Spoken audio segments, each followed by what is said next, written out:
अब तक हमने हिंदी व्याकरण के अंतर्गत संज्ञा, सर्वनाम, विशेषण, क्रिया विशेषण,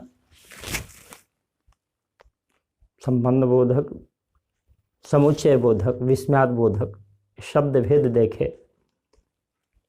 अब हम आगे चलते हैं और शब्दों की रचना,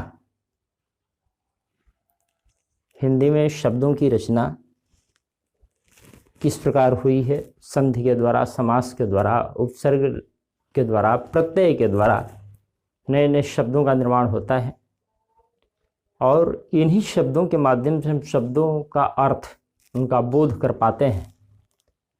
तो शब्दों के अर्थ का बोध करने के लिए, शब्दों की रचना जानने के लिए संधि तो देख चुके हैं। अब देखेंगे समास। समास क्या है? समास कंपाउंड लिखे हैं।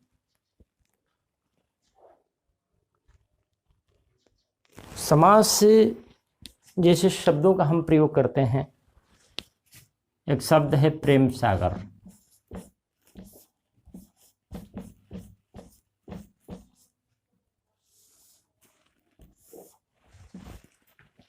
ये शब्द कैसे बना? प्रेम सागर कहने का अर्थ हुआ कि प्रेम का सागर।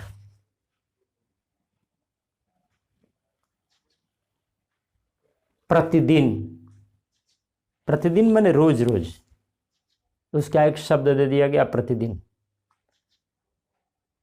पुरुषों में उत्तम, उसके लिए एक शब्द दे दिया गया पुरुषोत्तम। तो ये जो पुरुषों में उत्तम है उसके लिए शब्द हम दिए पुरुषोत्तम। एक संक्षिप्तीकरण की क्रिया है। दो शब्दों को मिलाकर के एक शब्द बना रहे हैं।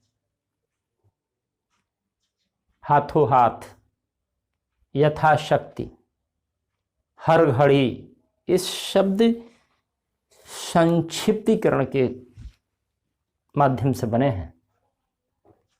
मुनियों में श्रेष्ठ, मुनिवर,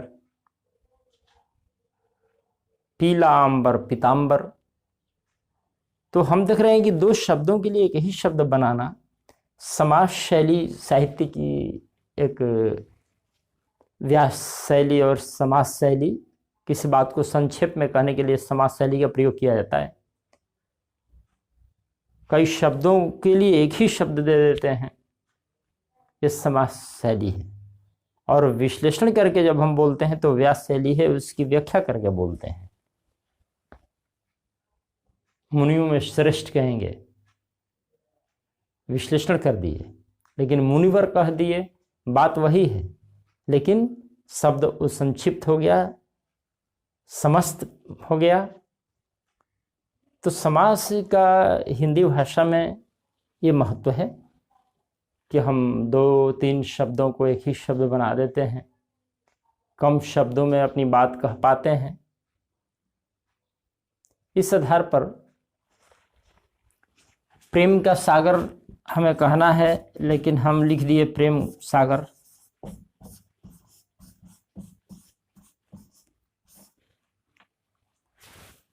थोड़ा अच्छा भी लगने लगता है, प्रेम सागर नाम है किसी का, प्रेम सागर रखते हैं हम, दयानिधि रखते हैं।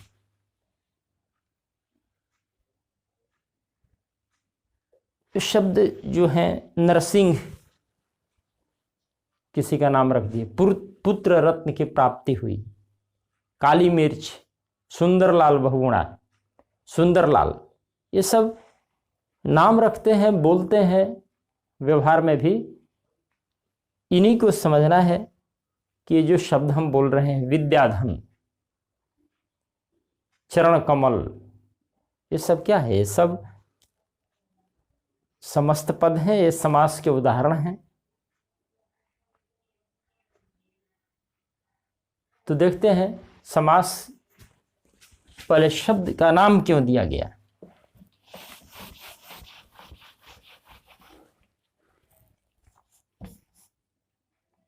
सम उपसर्ग लगा है समास में, अस धातु है इसमें,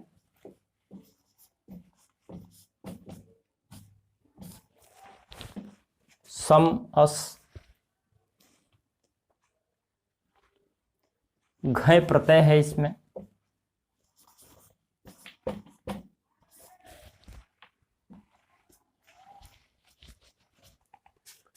अब ऐसे हमने लिख दिया सम अस, तो ये म और अ मिलकर क्या हो जाना चाहिए, समस, लेकिन है समास। ये हिंदी में कारण खोजते हैं हम कि क्या होना चाहिए।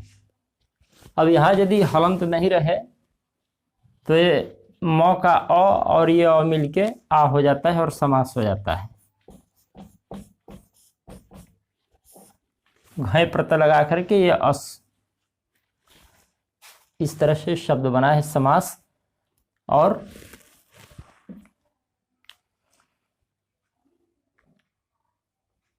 अस का अर्थ होता है होना, अस माने होना। सम का अर्थ हुआ एक साथ, जैसे यहाँ कम है, कम का मतलब हम रोज करीब एक बार बता देते हैं कि कम का अर्थ होता है टुगेदर।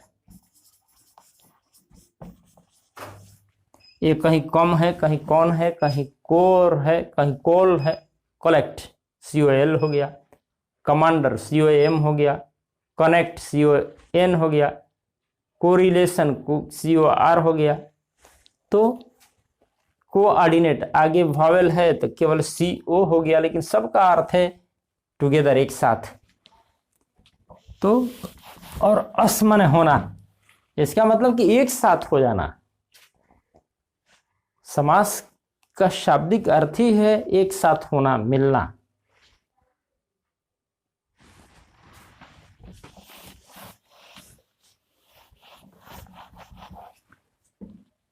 सम सनम समासम एक कहा जाता है, सम सनम, सम सनम, सम सनम समास। अब सम सनम का क्या अर्थ है?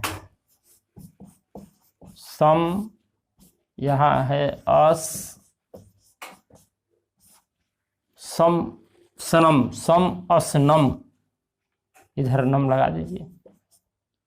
अस माने होना, सम माने एक साथ। परिभाषा एक तरह से दी गई है कि सम सनम समासम, सम सनम माने एक साथ होना, अस माने होना, अस का ही रूप है अस्ति, अस्ता संति।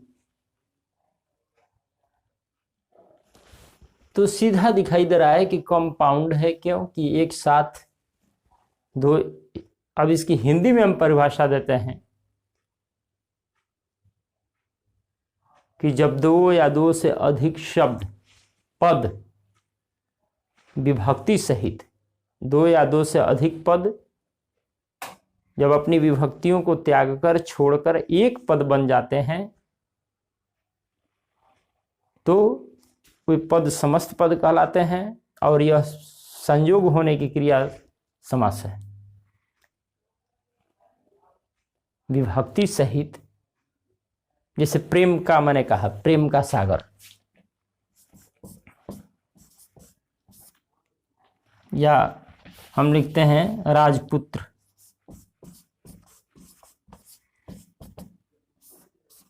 ये कैसे बना है? राजा का पुत्र राजपुत्र है।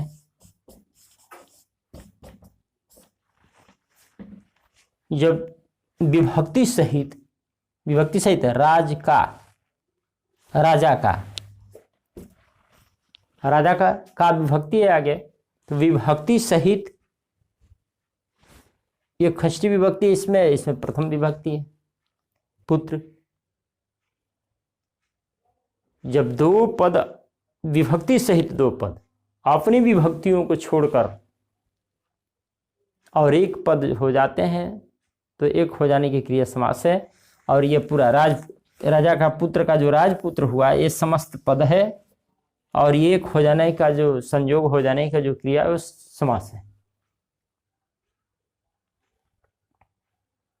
तो विभक्ति सहित दो या दो से अधिक पदों का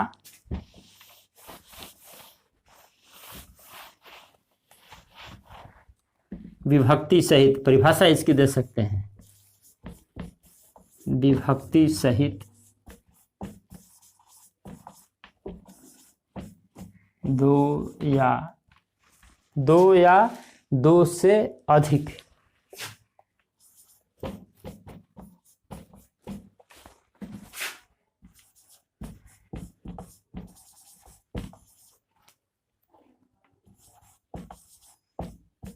पदों का, पदों लिख रहे हैं, शब्दों नहीं, क्योंकि विभक्ति सहित जब हो जाता है तो पद कहलाता है। पदों का विभक्ति रहित, विभक्ति रहित क्या मतलब कि विभक्ति समाप्त हो गई, लुप्त हो गई, विभक्ति रहित एक पद हो जाना समास कहलाता है। एक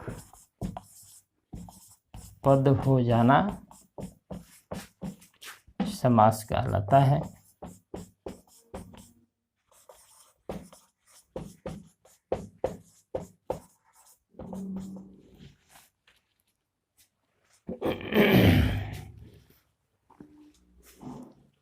तो सरल शब्दों में समझने की जरूरत है। विभक्तियों को छोड़कर जब दो पद एक पद बन जाते हैं तो समास हो जाता है, और उस पूरे पद को समस्त पद कहते हैं। जैसे नरोत्तम, नरो में उत्तम, में विभक्ति लगी वहां, लेकिन में हट के नरोत्तम हो गया, ये समास है।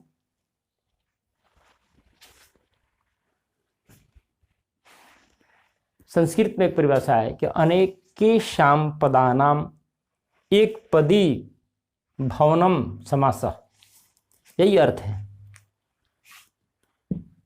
अनेकेषां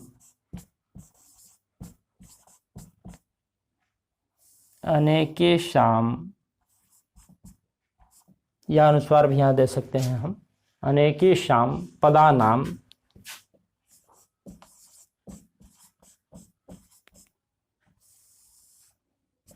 एक नियम है, लिखते लिखते बताते हैं कि मौज जो है हलंत, इसको हटा के हम ऐसे भी कर सकते हैं।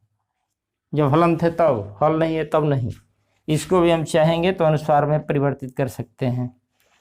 अनेकेषां पदानां एक पदी भवनम,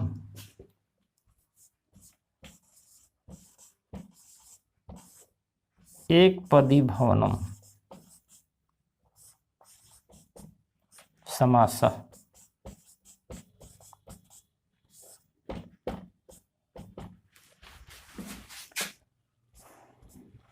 अनेकेषां एक षष्ठी विभक्ति है, बहुवचन। अनेक का जब रूप चलाएंगे हम षष्ठी विभक्ति के बहुवचन में तो अनेकेषां होगा। क्यों अनेकेषां हुआ कि पदानाम में आगे वाला षष्ठी विभक्ति बहुवचन में है, इसके अनुसार ये विशेषण इसका है और ये भी षष्ठी बहुवचन में जाएगा, संज्ञा के अनुसार विशेषण। अनेकेषां पदानाम अर्थ हुआ कि अनेक पदों का एक पदी भवनम, एक पद हो जाना समास कहलाता है। अब एक पदी क्यों हो गया? देखिए एक पद ये भी समास है। एक पदी जो शब्द है ये अपने आप में समास है, और नियम है कि यदि द्विगु समास में पद आता है उत्तर पद तो पदी हो जाता है, लोक आएगा तो लोकी हो जाएगा, श्लोक आएगा श्लोकी हो जाएगा उत्तर पद। आगे देखेंगे द्विगु समास के अंतर्गत इसको। वट आएगा तो वटी हो जाएगा, पंचवटी। इसी तरह से एक पदी भवनम, हर शब्द में नियम लगा है, ऐसे कोई शब्द नहीं बना है बिना कुछ व्याकरण के नियम के। अनेकेषां पदानां एक पदी भवनम समासः।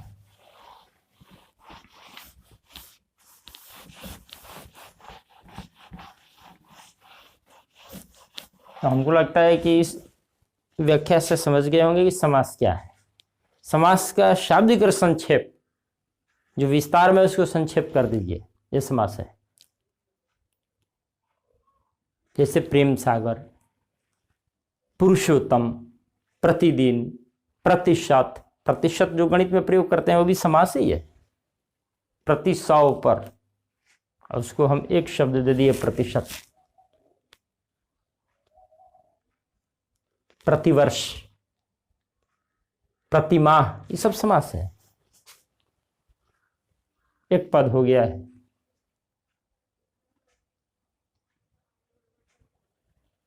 तो अच्छा, संधि पूर्व में पढ़ चुके हैं, संधि में भी मेल होता है। समास में भी संधि के नियमों का प्रयोग होता है। अ प्लस उ मिलकर वो ये पुरुषोत्तम हो गया। जहां संधि होगी समास में वहां संधि के नियम का हम उपयोग करेंगे। तो संधि में भी दो शब्द एक हो जाते हैं, लेकिन वहां दो वर्णों का मेल होता है। दो वर्णों का मेल होता है। दोनों शब्द के प्रथम शब्द का अंतिम वर्ण और दूसरे शब्द का प्रथम वर्ण के मेल से एक विकार उत्पन्न होता है, नया वर्ण बन जाता है, वो संधि है। दो वर्णों के मेल से विकार होता है। और समास में दो पद मिलते हैं अपनी विभक्तियों को लुप्त करके। संधि को जब अलग करते हैं वो विच्छेद कहलाता है, और समास को अलग करते हैं विग्रह कहलाता है। अंतर है यह। वो पूरा पद समस्त पद कहलाता है समास का।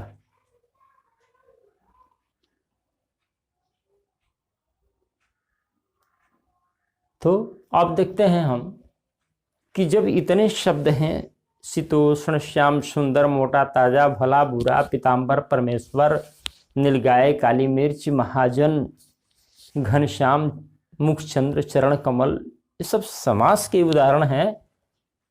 लेकिन इसमें कोटियां हैं, इनको भी विभिन्न भागों में बांटा गया है। तो समास को कितने भेद में बांटते हैं इसको देखते हैं हम। भेद।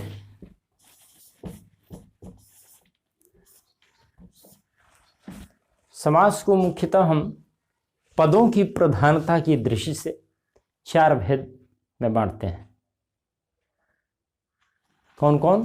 पहला है अव्ययी भाव समास।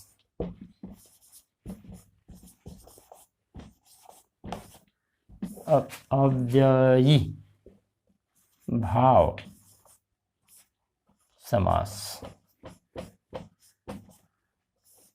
इसको हम कहते हैं एडवर्बियल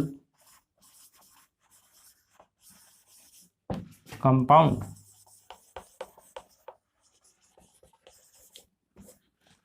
देखेंगे एडवर्बियल कंपाउंड इसको क्यों कहते हैं।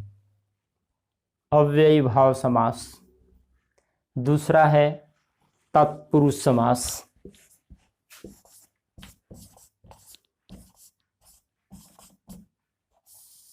तत्पुरुष समास यह क्या है कि डिटर्मिनेटिव है।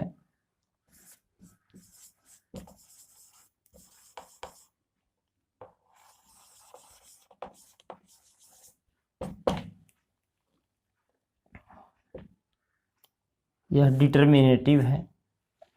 इसका नाम क्यों डिटर्मिनेटिव है ये भी देखेंगे।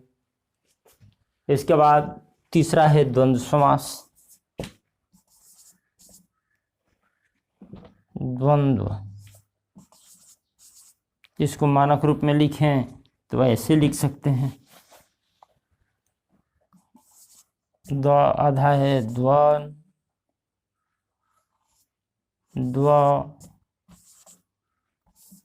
क्योंकि द को संयुक्त करते हैं तो उसमें हल लगाते हैं। द्वंद्व समास, इसको हम कॉपुलेटिव कहते हैं।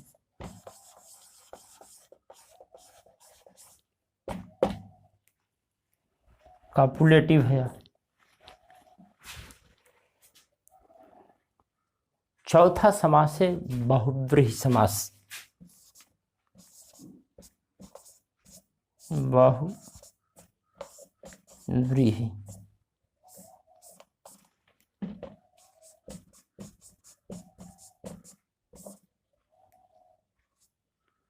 ये क्या है? इसको एट्रीब्यूटिव कंपाउंड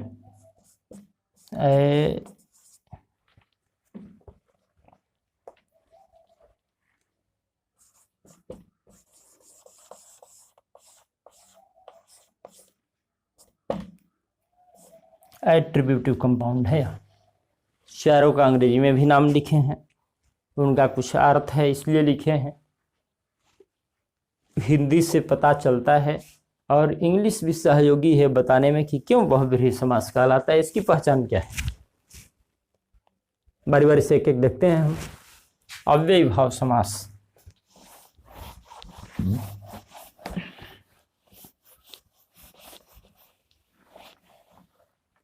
अव्ययी भाव का अर्थ हुआ, नाम पहले, कि यह जो समस्त पद बनता है अव्यय हो जाता है। अव्यय नाम से स्पष्ट है, पूरा पद अव्यय का काम करता है वाक्य में। अंग्रेजी भी है एडवर्बियल कंपाउंड, और खोल दिया, अव्यय में भी क्रिया विशेषण अव्यय का काम करेगा, एडवर्ब का काम करेगा। वो जिन पदों को मिलाकर के समस्त पद बनेगा समास में अव्ययी भाव, वो एडवर्बियल कंपाउंड होगा, क्रिया विशेषण अव्यय ही होगा। और हिंदी बता रहा है कि अव्यय हो जाएगा, अंग्रेजी और खोल दिया कि एडवर्बियल कंपाउंड होगा, एडवर्बी होगा, क्रिया विशेषण। दोनों सहयोगी अर्थ खोलने में, हिंदी और इंग्लिश भी। अव्यय तो बहुत तरह के होते हैं, लेकिन इंग्लिश ने बताया कि एडवर्बियल, एडवर्ब। अव्यय तो संबंध बोधक भी है, समुच्चय बोधक भी है। एडवर्ब, प्रीपोजिशन, कंजंक्शन, इंटरजेक्शन, निपात सब तो अव्यय है, लेकिन ये जो बनेगा अव्ययी भाव समास जो बनेगा वो एडवर्ब भी होगा, क्रिया विशेषण होगा। अब हमने लिखा है कि पदों के प्रधानता के आधार पर चार भेद। तो पदों की प्रधानता, अव्ययी भाव में कौन पद प्रधान होगा? तो परिभाषा दी गई है संस्कृत में कि पूर्व पदार्थ, पूर्व पद का अर्थ क्या हुआ? अर्थ इसका पूर्व पदार्थ प्रधानो अव्ययी भाव। पदार्थ नहीं है वो, पद का अर्थ है। पूर्व पद अर्थ माने पद का अर्थ।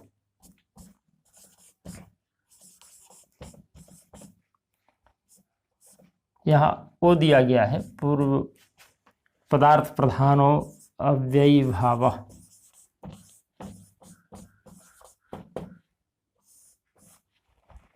इसको हम हटा के ऐसे आसान भी कर सकते हैं, पूर्व पदार्थ प्रधाना अव्ययी भाव। यहाँ अब अलग हो जाएगा, जिसका पूर्व पद प्रधान हो वो अव्ययी भाव है। पूर्व पद, अव्ययी भाव में पूर्व पद कोई उपसर्ग होता है, उपसर्ग जैसा कोई अव्यय होता है, उपसर्ग जैसा वही अव्यय है पूर्व पद। आगे संज्ञा भी आ सकती है, विशेषण भी आ सकता है। तो पूर्व पद की प्रधानता है इसमें। कैसे, क्या मतलब है इसका पूर्व पद प्रधान? जैसे प्रथम पद जो है उपसर्ग जैसा कोई अव्यय होगा, उपसर्ग जैसा अव्यय।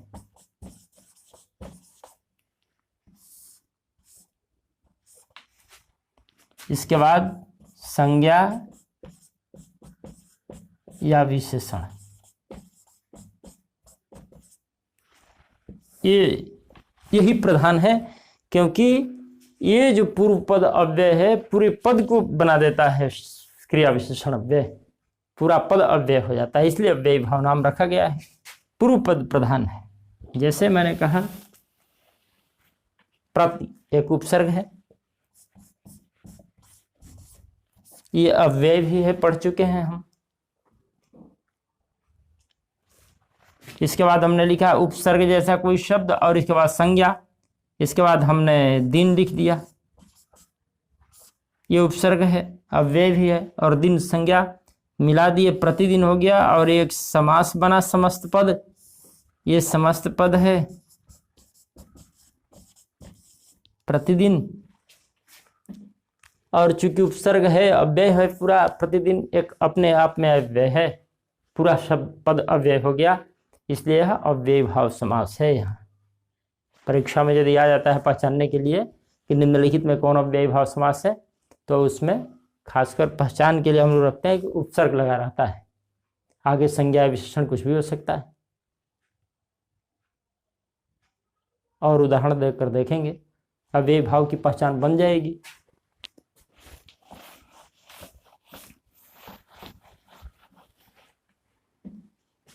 जैसे मैंने उदाहरण दिया,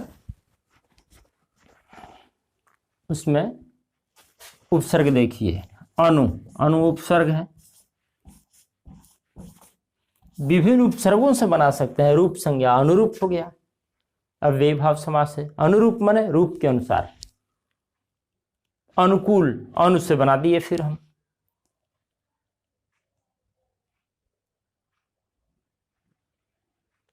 आजन्म, आ उपसर्ग लगा,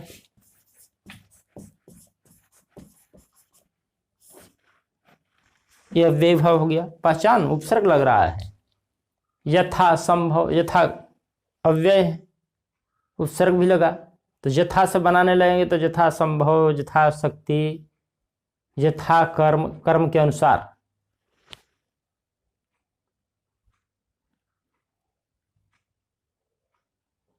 आजन्म, जन्म से अब तक उसका विग्रह होता है। आजन्म का विग्रह यदि करते हैं तो होगा कि जन्म से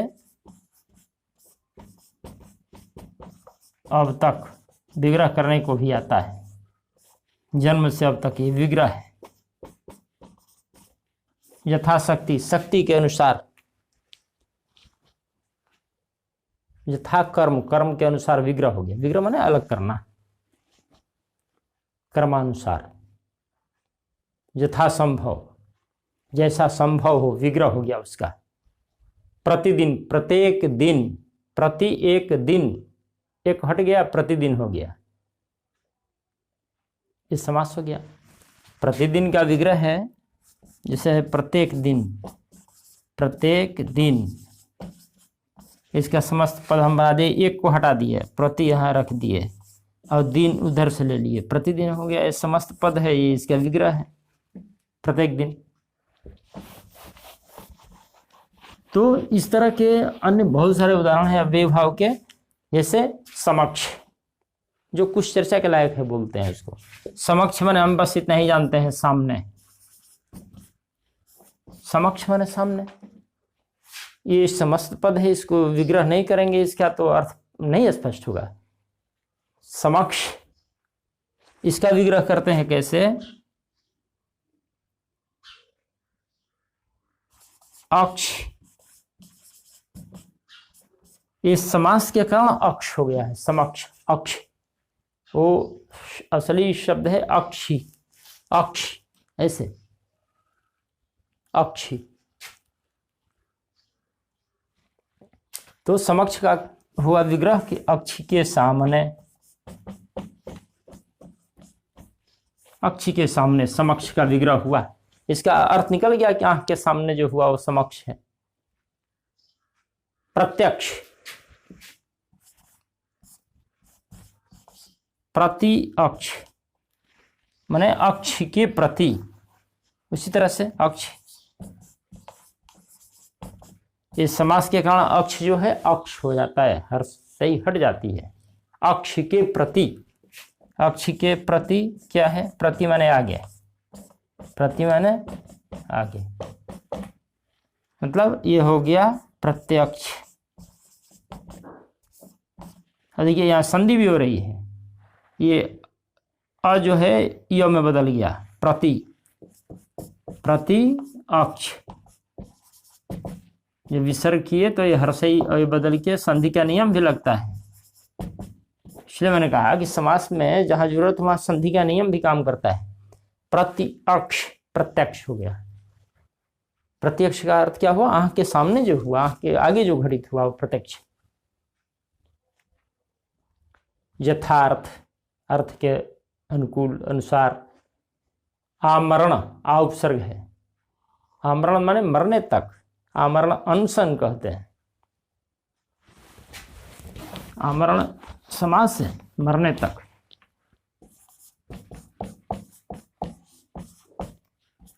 ये उपसर्ग है इसलिए अव्ययभाव समास हो गया आमरण। अनशन क्या है? अनशन शब्द पर कभी गौर किया? अनशन क्या है? क्यों कहते हैं कि भूखे मरना, भोजन त्याग देना अनशन है? ये जो शब्द बना अन प्लस असन, अन्न माने नहीं, नॉट। असन माने भोजन, असन वसन। इसलिए अनशन है। अनशन का मतलब अनशन, अनशन, अनशन, अनशन। अशन माने भोजन, बिना भोजन के रहना अनशन है। तो आमरण भी अव्ययी भाव समास है। यथाक्रम यथाशीघ्र, बेलाग, बिना लाग के, बिना लाग के काम करता है, उसको हमने समस्त पद कर दिया बेलाग। बे लगा के भी बनाते हैं, बेशर्म, उर्दू में बेशऊर, सब उपसर्ग लगा हुआ है। हिंदी का भी लगेगा, संस्कृत का भी, उर्दू का भी। खुशबू, बदबू क्या है, उर्दू का है। बदबू हम कह दें, ये भी एक समस्त पद है, खराब गंध। खुशबू ये भी है। तो आजन्म, आमरण, प्रतिशत, हर 100 पर। प्रतिशत जो गणित का शब्द है, मैंने कहा ये प्रतिशत शब्द के बारे में पूछा जाए तो ये एक अव्ययी भाव समास है। हर 100 पर का अर्थ हुआ प्रतिशत। भर पेट, पेट भर के, भरपेट क्या, अव्ययी भाव समास। हर रोज, हर रोज हम लोग बोलते हैं, हर रोज, ये भी अव्ययी भाव समास है, हर लगा है। आ समुद्र, हाथों हाथ, प्रतिकूल, प्रतिमास, बदस्तूर, ब लगा के, अकॉर्डिंग टू कस्टम, बदस्तूर, दस्तूर के साथ, ब माने साथ होता है उर्दू में। बतौर, ब लगा उपसर्ग इसमें, बदस्तूर, बतौर, ब उपसर्ग लगा है। बतौर माने तरीके के साथ, तौर तरीका। तो बकलम, बकलम माने कलम के साथ, ब माने साथ, तो हाँ ब उपसर्ग लगा, वो हो गया साथ। वजूद हम लोग कहते हैं, बावजूद, बावजूद। तो ये सब उपसर्ग लगा लगा के अव्ययी भाव समास बना है। हर घड़ी, निःसंकोच, सब अव्ययी भाव समास है। पहचानने के लिए इतना बोल रहे हैं कि इतना शब्दों को देख करके ये पहचान में आ जाएगा कि अव्ययी भाव क्या होता है। पहले पहल, आज शब्द परिचित है, रोज बोलते हैं हम लोग, लेकिन ये नहीं ध्यान देते हैं कि यह अव्ययी भाव समास है। निडर, घर घर, सब क्रिया विशेषण भी है। घर घर, पहले पहल, कानों कान, रातों रात, ये सब अव्ययी भाव समास बोल रहे हैं। यथेष्ट, इष्ट के अनुसार, जो इष्ट हो, यथेष्ट, अभिष्ट।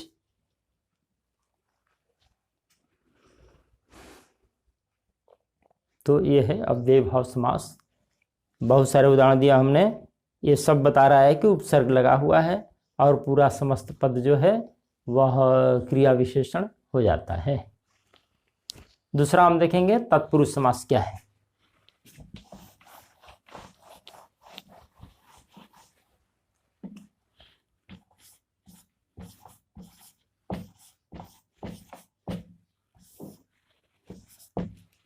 तत्पुरुष समास, इसकी अंग्रेजी हम लिखे थे डिटर्मिनेटिव।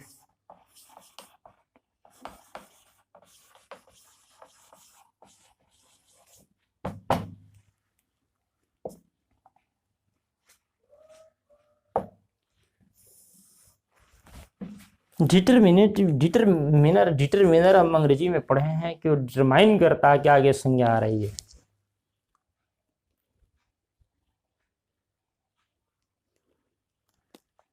इसका मतलब है कि डिटर्मिनेटिव समास जो है ये डिटरमाइन करता है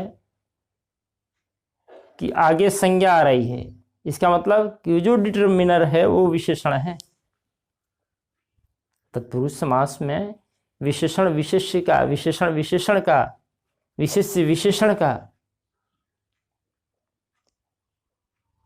जो मेल होता है वो तत्पुरुष समास है। इसमें हम देखेंगे आगे कि विशेषण विशेषण मिले हैं विशेषण विशेष्य मिला है, उपमान उपमेय मिला है, उपमेय उपमान मिला है। तो इस तरह के तत्पुरुष समास हैं। डिटर्मिनेटिव का अर्थ हुआ कि ये बता रहा है कि आगे संज्ञा है, मतलब विशेषण है उसमें। इससे हम याद रखते हैं डिटर्मिनेटिव से, ये समास है। अब तत्पुरुष का अर्थ हम देखते हैं। तत्पुरुष, इसका दो अर्थ किया गया है। तत् माने वह, तत् माने वह होता है। तो सह पुरुष, तत्पुरुष माने सह पुरुष। एक हो गया कि तस्य पुरुष,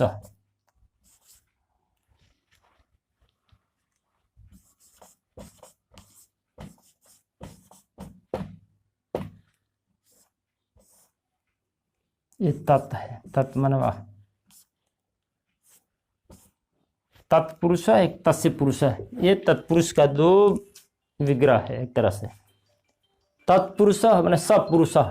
जो संस्कृत जानते होंगे उनको पता है कि सह और पुरुष दोनों प्रथमा विभक्ति में,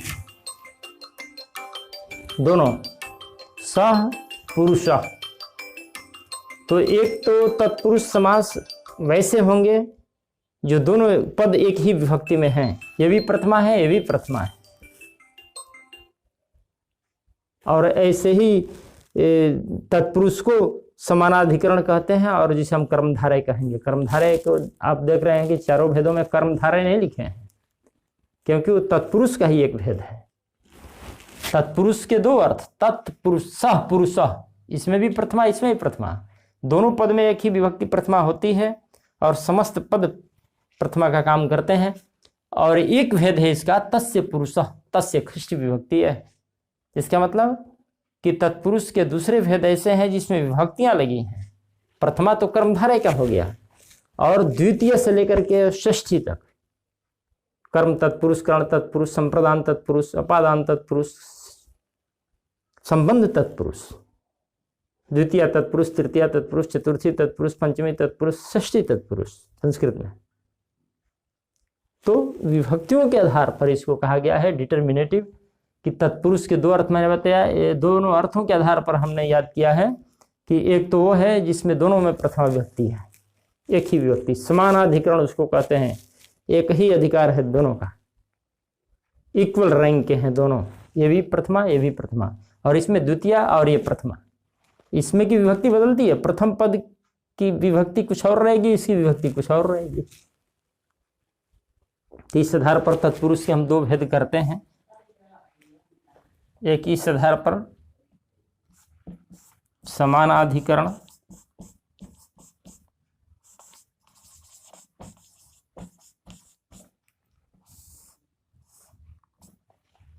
समानाधिकरण तत्पुरुष, और दूसरा हो जाएगा इस आधार पर व्यधिकरण तत्पुरुष।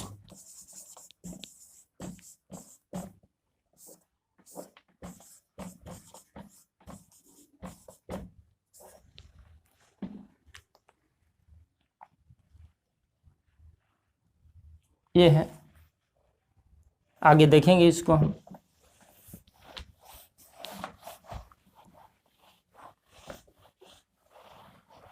लेकिन तत्पुरुष समास अव्ययी भाव में मैंने कहा कि पहला पद प्रधान होता है। तत्पुरुष समास में दूसरा पद प्रधान होता है। उत्तर पदार्थ प्रधानस तत्पुरुष। उत्तर पदार्थ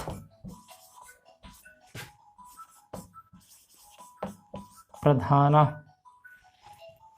उत्तर पदार्थ प्रधान तत्पुरुष। वही विसर्ग हट के यहाँ आधा ये हो गया तत्पुरुष।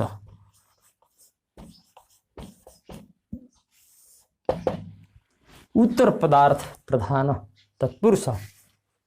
उत्तर माने बाद में, जिसका बाद वाला पद प्रधान हो तत्पुरुष समास है।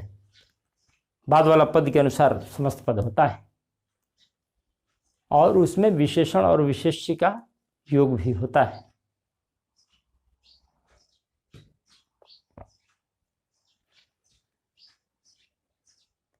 तो मैंने एक देखा कि तत्पुरुष समास को भी विभक्ति के आधार पर, जब दोनों की विभक्तियां एक ही हों तो दो भागों में बांट दिए, समानाधिकरण तत्पुरुष, व्यधिकरण तत्पुरुष। समानाधिकरण को कर्मधारय कहते हैं, कर्ता की प्रथमा विभक्ति होती है दोनों में, वो कर्मधारय समास है। व्यधिकरण में कर्म से लेकर के अधिकरण तक, कर्म से लेकर अधिकरण सप्तमी तक तत्पुरुष होते हैं। विभक्तियों के आधार पर उनका हम वितरण किए हैं। अब देखते हैं कि समानाधिकरण कर्मधारय समास क्या है। बहुत लोग कहते हैं कर्मधारय समास से अलग है, लेकिन उसी का भेद है।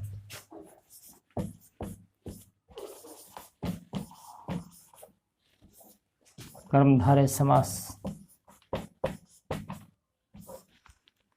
इसको हम कहते हैं एपोजिशनल।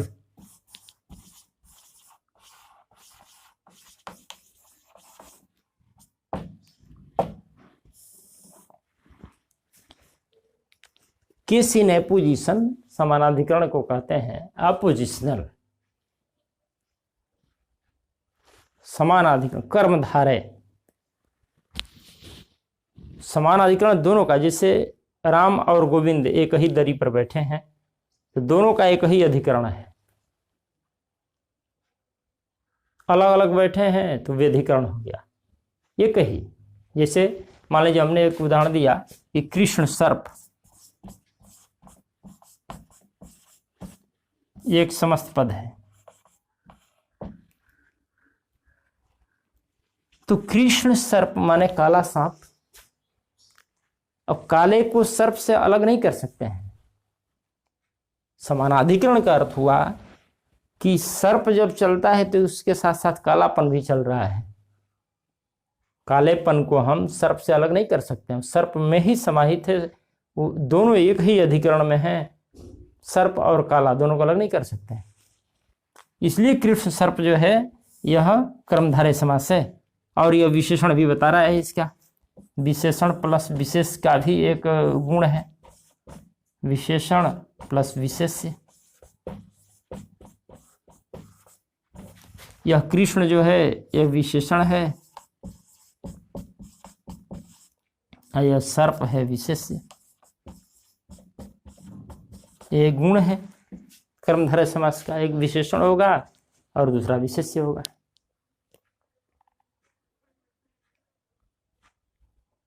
कृष्ण सर्प। तो यहां हम देखते हैं कि विशेषण विशेष्य हो, कर्ता कारक के हों।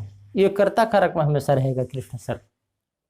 कर्म, कर्ण, संप्रदान, अपादान वो सब हो जाएगा क्या, वो अलग तत्पुरुष के फिर व्यधिकरण तत्पुरुष में जाएंगे, लेकिन वो हमेशा कर्ता कारक में रहेगा कृष्ण सर्प। जितने भी कर्मधारय समास होंगे सब कर्ता कारक में प्रयुक्त होंगे, प्रथमा विभक्ति में प्रयुक्त होंगे। इसको करेंगे तो कृष्ण सर्प दोनों प्रथमा विभक्ति में है। कृष्ण प्रथमा, सर्प प्रथमा। अजय द्वितीय विभक्ति में हो जाएगा प्रथम पद, वो व्यधिकरण तत्पुरुष से अलग उसका है द्वितीय तत्पुरुष, तृतीय तत्पुरुष देखेंगे। लिंग वचन में समान होंगे, यह पुल्लिंग होगा तो यह भी पुल्लिंग होगा, इधर स्त्रीलिंग हो जाएगा तो यह भी कृष्णा हो जाएगा। तो लिंग वचन में भी दोनों समान होंगे। पुल्लिंग है तो पुल्लिंग है, एक वचन होगा तो यह भी एक वचन होगा। जैसे वहां मैंने देखा अनेक के शाम पदानाम, वो क्या है, पदानाम खष्टी बहुवचन है तो उसका विशेषण जो अनेके शाम है वो भी खष्टी बहुवचन है।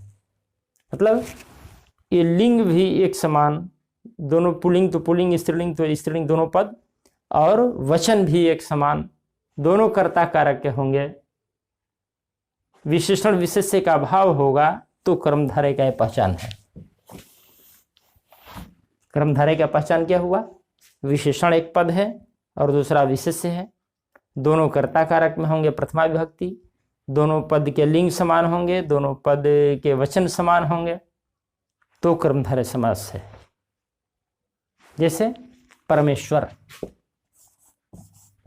परम ईश्वर, इसको हमने समस्त पद बनाया परमेश्वर। दोनों एक ही विभक्ति में है, दोनों का वचन सेम है, दोनों का लिंग सेम है, और ये विशेषण है, ये विशेष्य है। ईश्वर कैसा? परम, परमेश्वर, इसलिए कर्मधारय है। पहचान की विशेषण होगा, ये विशेष्य है। महाजन, महाजन, जन विशेष्य है, महाविशेषण है। दोनों एक विभक्ति में, दोनों पुल्लिंग में, इसलिए महाजन कर्मधारय है। घन श्याम, घन जैसा श्याम, घन श्याम क्या है? कर्मधारय समास है। घन श्याम, ये उपमान उपमेय हो गया इसमें। घन श्याम, घन क्या है? उपमान। ऑब्जेक्ट जो होता है कोई वस्तु जैसा, वो उपमान है, और जिसकी उपमा दी जाती है वो उपमेय है। घनश्याम, ये भी कर्मधारय समास है। पीतांबर मतलब पीला अंबर, पीला वस्त्र, अंबर माने वस्त्र, पीला विशेषण बता रहा है, इसलिए पीतांबर भी कर्मधारय समास है। महाजन पीतांबर। नीलगाय, नीली गाय, नीली गाय को जब समस्त पद करते हैं तो नीलगाय हो गया। ध्यान देने की चीज है, नीलगाय हम लोग बोलते हैं, लेकिन उसका अलग पद क्या है कि नीली गाय। एक पद बनाते हैं तो हो गया नीलगाय।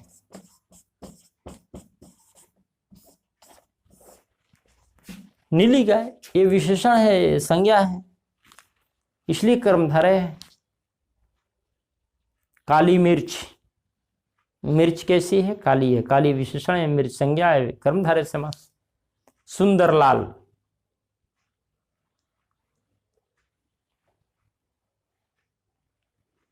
खुशबू बदबू जैसे मैंने कहा था उर्दू के हो जाएंगे, ये भी कर्मधारय हैं।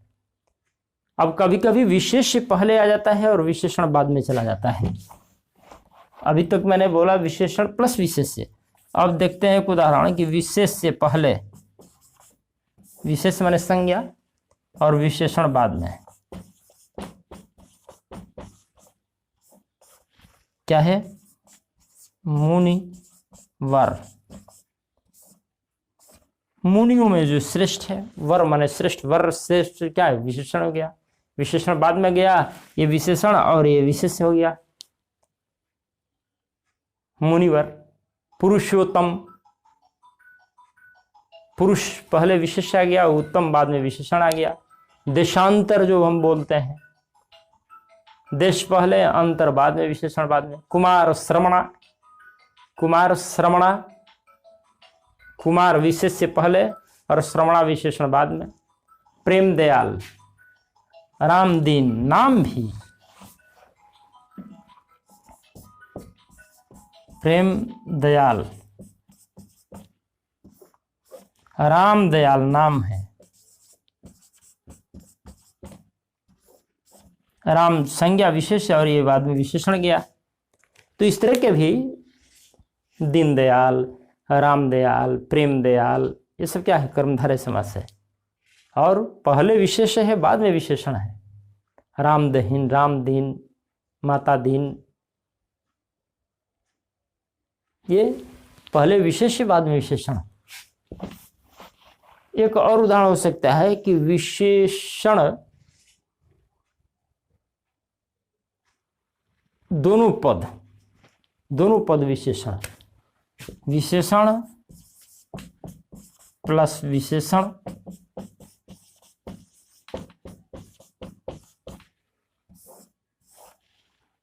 जैसे शीतोष्ण, शीत और उष्ण को मिलाकर के होता है शीतोष्ण। शीतोष्ण, शीत माने ठंडा, उष्ण माने गर्म, दोनों विशेषण है। विशेषण उभय पद, दोनों पद विशेषण का काम कर रहे हैं। शीतोष्ण, श्याम सुंदर, श्याम भी विशेषण, सुंदर भी विशेषण, विशेषण उभय पद। मोटा ताजा, मोटा भी विशेषण, ताजा भी विशेषण। भला बुरा, दोनों विशेषण, ये भी कर्मधारय हैं। एक विशेषण है दूसरा विशेष है तो भी कर्मधारय, एक विशेष है दूसरा विशेषण है तो भी कर्मधारय, दोनों विशेषण है तो भी कर्मधारय। दोनों विशेष्य हैं तो भी कर्मधारय है। चरण कमल, दोनों विशेष्य, दोनों संज्ञा, विशेष्य प्लस विशेष्य। चरण भी विशेष संज्ञा है, इधर कमल भी। चरण कमल, चरण कमल, चरण कमल के समान, दोनों विशेष्य है तो भी कर्मधारय है। पुत्र रत्न, पुत्र भी संज्ञा, रत्न भी संज्ञा, मतलब दोनों विशेष्य, विशेष्य उभय पद। भवसागर, नरसिंह, आम्र वृक्ष, विद्याधन, दोनों विशेष्य हैं, दोनों पद अभी बोले हम। चरण कमल, पुत्र रत्न, भवसागर, विद्याधन, आम्र वृक्ष, पीपल वृक्ष। ये अभ्यास के लिए बोल रहे हैं इतना उदाहरण कि ये समझ में आ जाए कि कर्मधारय क्या है। इधर उधर कुछ भी कर सकते हैं। अब ये तो विशेषण विशेष्य की बात हो गई है। उपमान उपमेय भी होता है। उपमान उपमेय भी कर्मधारय में। उपमान उपमेय, उपमेय माने जो उपमा देने योग्य है। उपमान ये ऑब्जेक्ट होता है कोई, या सब्जेक्ट होता है कोई। उपमान जिससे किसी की उपमा दी जाती है और जिसकी उपमा दी जाती है उपमेय है। एन ऑब्जेक्ट ऑफ कंपैरिजन, जब तुलना करते हैं किसी चीज का तो उसमें जो ऑब्जेक्ट होता है उपमान है। और द सब्जेक्ट ऑफ कंपैरिजन, जो सब्जेक्ट है, जो विषय है कंपैरिजन का, वो उपमेय है। ये दोनों होते हैं कर्मधारय में। जैसे चंद्रमुख, चंद्र मुख, ये कर्मधारय समास है क्योंकि यह ऑब्जेक्ट है। ऑब्जेक्ट चंद्र ऑब्जेक्ट है, मुख सब्जेक्ट है उपमा का। ये उपमेय है, उपमान है। तो उपमान प्लस उपमेय हो तो भी कर्मधारय। उपमान उपमेय। घनश्याम, घन क्या है? ऑब्जेक्ट है, उपमान है, और श्याम उपमेय है। कृष्ण को कहते हैं घनश्याम। तो उपमान उपमेय भी कर्मधारय समास है। अब अलग है एक उपमेय पहले आ जाए, उपमान बाद में आ जाए। जैसे चरण कमल कहा हमने, चरण कमल दोनों विशेष भी है, विग्रह अंतर हो जाएगा। और चरण कमल जब उसमें तुलना की जाए तो चरण कमल, चरण उपमेय है और उसकी तुलना कमल से की जा रही है, इसलिए उपमेय उपमान। उपमेय प्लस उपमान, ये क्या है? चरण, एक इसकी तुलना करनी है में सब्जेक्ट है और कमल जो है ऑब्जेक्ट है, इसलिए चरण कमल क्या हुआ? ये हो गया उपमेय और उपमान कर्मधारय समास। राजर्षि, राजर्षि क्या है? अधर पल्लव, अधर उपमेय है, अधर सब्जेक्ट है, तुलना उपमेय है।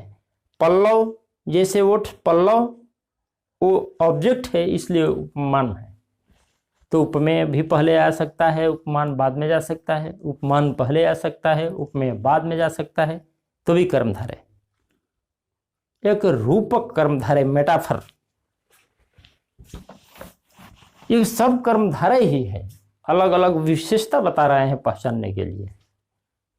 आप कह दिए कि विशेषण होता है प्रथम पद, तो प्रथम पद विशेषण नहीं खोजते रहता है हम, बाद में भी विशेषण जा सकता है, तो भी कर्मधारय है। अब रूपक का अर्थ हुआ कि उपमान, उपमेय को ही उपमान कर दिया जाए, उपमेय पर ही उपमान को आरोपित कर दिया जाए। रूपक, रूपक कर्मधारय इसको कहते हैं।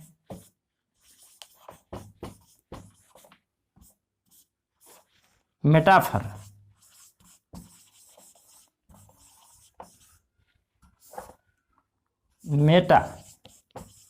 मेटा माने चेंज, एक तरह से ऑफर माने कैरी, बियर, उसको ले जा करके उस पर आरोपित कर देना। मेटा माने चेंज, ऑफर माने कैरी, एक तरह से एक क्रॉस भी होता है मेटा माने। मेटाफिजिक्स माने कि फिजिक्स से बाहर का चीज है वो, cross physics, beyond physics, metaphysics. इधर से मेटाफर कैरी ओवर करते हैं, उसको कैरी अक्रॉस करके, और वो जो उपमेय है उसमें ही उपमान को आरोपित कर देते हैं। जैसे मुख चंद्र, वहां भी एक दिए थे उदाहरण, मुख ही है चंद्र, चंद्रमा जैसा मुख नहीं। मुख चंद्र का हम यदि कर दें कि मुख चंद्र के समान, तो उपमान उत्तरपद हो गया। मुख चंद्र एक शब्द है,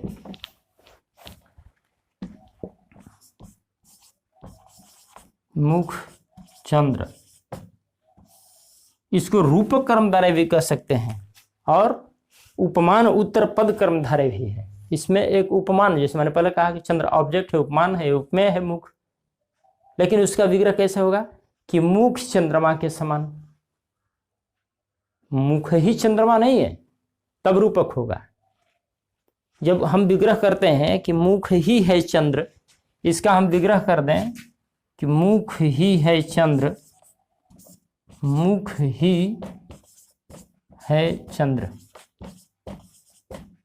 इतनी समानता है, इतनी सिमिलरिटी है कि समानता सूचक शब्द गायब है,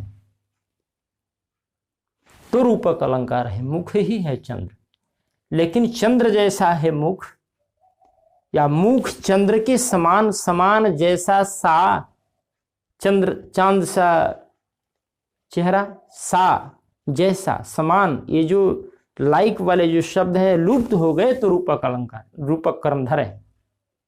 लेकिन चंद्र जैसा मुख, मुख चंद्रमा के समान, तो तब उपमान ये उपमेय हो जाएगा। लेकिन मुख ही है चंद्र तो रूपक कर्मधारय है। लेकिन इतनी गहराई में आता नहीं, केवल कर्मधारय पहचान ले काफी है, ये कर्मधारय है। लेकिन जब चर्चा कर ही रहे हैं तो चलते हैं गहराई में। कर्मधारय की कितनी विशेषताएं हैं, लक्षण हैं। विग्रह के अनुसार मुख चंद्र रूपक भी होगा, मुख चंद्र उपमान उत्तरपद भी होगा। विद्या धन, विद्या ही है धन तो रूपक कर्मधारय है। शोक सागर, शोक ही सागर हो गया। कर कमल, हाथ ही कमल, और कमल के समान कर तो उपमान उपमेय है। तो इस तरह से हमने देखा कर्मधारय समास जो समानाधिकरण तत्पुरुष है, इसके हमने इतने विशेषताएं, इतने लक्षण, इतने भेद देखे हमने। तो इस तरह से हमने देखा समास क्या है, समास के कितने भेद हैं। भेद में प्रथम भेद की हमने चर्चा किया, अव्ययी भाव समास। दूसरा भेद तत्पुरुष समास, तत्पुरुष के दो भेद बताए। समानाधिकरण जिस पर कर्मधारय की अभी मैंने चर्चा किया है। कर्मधार के बाद चलेंगे जब विभक्ति, द्वितीय विभक्ति से सप्तमी तक अलग अलग तत्पुरुष के जो भेद हैं, उनका विग्रह, उनका लक्षण, उनकी विशेषता देखेंगे। और जिन शब्दों का हम प्रयोग करते हैं लिखने में, पढ़ने में, बोलने में, वहाँ ध्यान रहे कि ये समास हैं, कौन से समास हैं, इनका विग्रह कैसे हो सकता है, और विग्रह है तो उनका समस्त पद कैसे बना सकते हैं। धन्यवाद।